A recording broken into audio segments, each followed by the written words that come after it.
Hi, எல்லாத்துக்கும் வணக்கம். நம்ம இந்த மார்கழி மாதம் திருப்பாவை திருவெம்பாவை பாடல்கள் பார்த்துட்ருக்கோம். அந்த வரிசையில் இன்றைக்கி நம்ம பார்க்க போகிறது திருப்பாவை பாடல் 3 மற்றும் அதனுடைய விளக்கம்.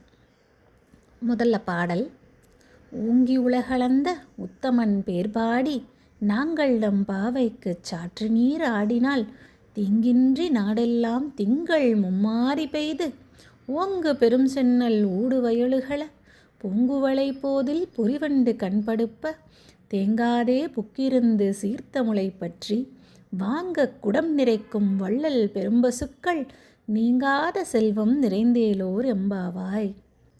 இந்த பாடலோட பொருள் என்னென்னா, தோழியரே, மகாபலியிடம் 3 அடி மண் கேட்டு வாமன அவதாரம் எடுத்த பரந்தாமன் இந்த பிரபஞ்சத்தையே அளந்து தன்னுடையதாக்கி கொண்டார். அவரது பெருமை குறித்து பாடவும் பாவைக்கு மலர் சாற்றி வழிபடவும் நீராடக் கிளம்புவோம். இந்த வழிபாட்டால் தேசமெங்கும் மாதம் மும்மாரி பொழியும், வயல்களில் நெல் செழித்து வளரும், வயலுக்குள் மீன்கள் பாய்ந்தோடி மகிழும், குவளை பூக்களின் புள்ளி வண்டுகள் தேன் குடித்து மயங்கி கிடக்கும், பசுக்கள் வாரி வழங்கும் வள்ளலைப் போல தாராளமாக பால் தரும், அள்ள அள்ள குறையாமல் செல்வம் பெருகும். ஓங்கி உலகளந்த திரிவிக்கிரமனாகிய திருமாலை வணங்கினால் என்னென்ன கிடைக்கும் என்பதை ஆண்டாள் பிராட்டி பட்டியலிட்டிருக்கிறார்.